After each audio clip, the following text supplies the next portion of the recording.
scorpion video. Today we're going to be covering the emperor scorpion, which is a beginner scorpion if you're looking to get into the hobby. This is my emperor scorpion, Charles. First thing we're going to cover is the tank. I have them here in a 32 quart just plastic container you get from Walmart. Most people are probably going to want to go with a 10 or 20 gallon aquarium tank like those ones up there. Like those. It's a 10 gallon tank, but since I have a bunch more, this is much cheaper for me. Substrate. You can get Eco Earth in a bag like this, which it comes dry in this, so you're going to have to get it wet, or it comes in the brick. And you just want it to be not visibly dry. Like this is all wet because you can tell because it's a much different color than that. You don't use mulch or anything like that. They're burrowing scorpion, so they need to be able to burrow. So they can't burrow in mulch, and it can harm them too. No sand either. They can't burrow in that. They are from Africa. So they like dirt. The tropical rainforest is where they come from. 4 to 6 inches is what you want, so they can burrow because they're pretty big. They're one of the biggest scorpions. This is about 4 inches right here, about 3 inches down here, which is fine for him because he doesn't like to burrow that much.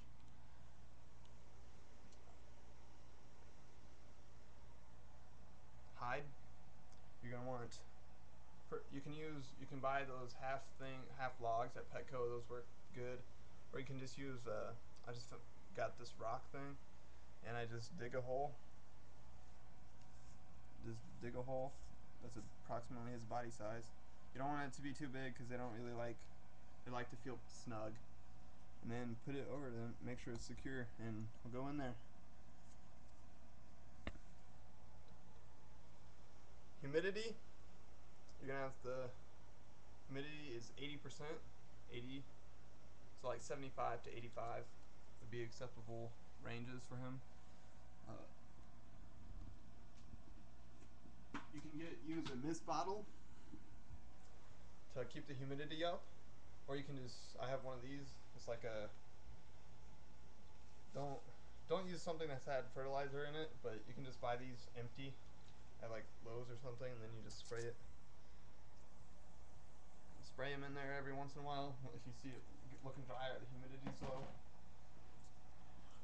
One thing you can do to keep the humidity up is to not have it. I just have a little screen here because it's just plastic, but if you're using a 10 gallon and you have something like this, you can use saran wrap or plastic of some sort. Maybe even use your little bag here. Oh, clever. Now you're not wasting anything. To just put it on there and cover half of it, or even more, and it will keep the humidity in much better, so you're not missing it every day, which can get really annoying. You're going to want a water dish in there.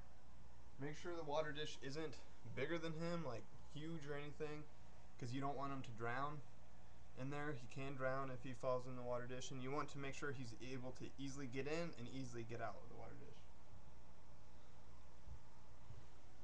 Feeding, I just feed him crickets, a couple of large crickets every week or so. A mistake beginners make is they just buy a bag of crickets from Petco and dump them in there, which is a bad thing because it can stress out your scorpion, and if it's molting or just whenever, the scorpions can actually munch on him if he's trying to sleep or something, and they can kill him, especially if he's in a molt when he's very vulnerable, or burnable, excuse me. And one more thing for the water dish, you don't want cotton balls and you don't want water gel, you just want plain water from the tap or whatever. Should work fine. Just put it in there and he'll be good. Make sure he doesn't drown. Back to feeding, if I just put a couple in there, if he doesn't eat them, you can tong feed him too, where you just grab the cricket with the tongs and put it in front of him, and he'll grab it if he's hungry. Or you can just put him directly in there if you don't want to use that much trouble or have that much trouble. And then if doesn't eat them, you want to take them out like in a couple minutes because they'll annoy him if he's not hungry. Heat needs to be 80 to 90, around there. It is a tropical rainforest, so it does get hot and moist. So remember that, hot and moist. So you're gonna want a humidity gauge. You're gonna want some form of heat lamp, like that. I'll show you what I have. Just use use one of these. It's like 15 bucks from Petco. Use the red bulbs. Don't get black light, because it hurts them. It's bad for them. It will kill them. And just red bulb, and because they can't see the infrared at night, so it doesn't disturb them at night when you have it on. No heat pads on the underside of the tank.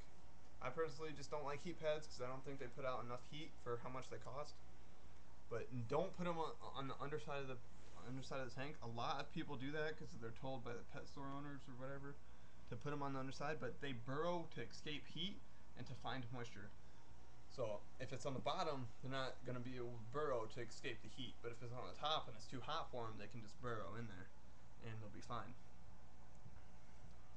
So if you're getting a heat pad, put it on the side, on one side of the tank. That way there's kind of a hot side and then kind of a cool side, so they can go to wherever they prefer. Now, the Emperor Scorpion himself, you're probably going to get it from Petco or PetSmart or some sort of pet store. Don't really listen to what they say. Just do what I say in this video, because they probably don't even own one or even care about their scorpions. They can get up to, I would say on average, they're 5 to 6 inches. They can get much bigger than that, like 8 inches even. And that's measuring it from a stretched out tail. You can just pull it and stretch it out. I can't really do it because he's in there. But just stretch out the tail and then measure it from the face to the end of the tip of the tail. You don't measure the claws. And then if you want to know how big yours is compared to others. Handling, a lot of people want to handle theirs. If you want to handle it, just put your hand down like that, and just, I mean, I don't really want to do this because he's pissed, but make sure he's calm when you do it. And he should, if he's willing. Oh yeah, he's pissed. You can tell. I kind of moved his hide, so he's kind of mad. But make sure he's just calm, and then just put your hand down flat, and then kind of prod him over it, and then when he's on it, just lift it up, and he'll just think you're like a tree or something. Climbing the walls. This is something a lot of people see, beginners especially, that they're like on the forums and stuff. They're like, "Why is he doing this?" You'll see them like climbing the walls. It looks like they're trying to get out. You either have something wrong in your cage, like the humidity's wrong, the heat's wrong. I find a lot of times if it's too damp for them or too dry for them, they'll try and climb the cage if the substrate itself is too damp, because they don't want their bodies on it, so they're slowly trying to get out. Or if it's way too hot, they'll be trying to get out. If it's too cold, they're probably going to be really sluggish and probably not move a bunch. So you can tell it's warm in here because he's really active.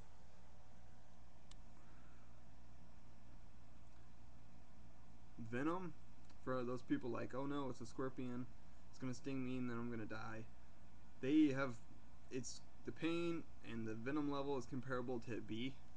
So unless you're allergic to scorpion venom, which there's only one way to go find out, get stung, it's really not gonna hurt you that bad. But I mean, if you don't put your hands near them or something, like, I mean, don't do like that and like touch them with your bare hands. Like, you can touch its tail probably, but they're not that quick, really. I mean, they can be pretty quick, but not as fast as some species. You're really not going to get stung, so you don't really have to worry about the venom. And it's like, so pretty much if you get stung, it's like a bee sting. Unless you're allergic to them, which, it happens. And then you'll have a anaphylactic shock and stuff like that, which is unrelated to how venomous it is. Cost, it should be, this guy cost me 15 bucks. They should be around 15. I've seen people pay like 30 for them. That's way too much. Don't pay 30 for one. I wouldn't pay more than 15 really. I mean, 15 is like a price that like every single person that's good sells them for. So 15. Don't buy them for 20 or more or even 30. That's you could get two for 30. Communality. On that note, they are very communal. You can put more than one. The rule is though you're supposed to have one hide for each scorpion plus one. That's the rule I go by. So so if I put another one in here, I would want to have another hide. I should probably have another hide just so he can pick and choose. But normally they'll even go in the same hole. That's how much they like each other. So that pretty much wraps up my scorpion video. Thanks for watching. Comment or PM me if you have any questions or something.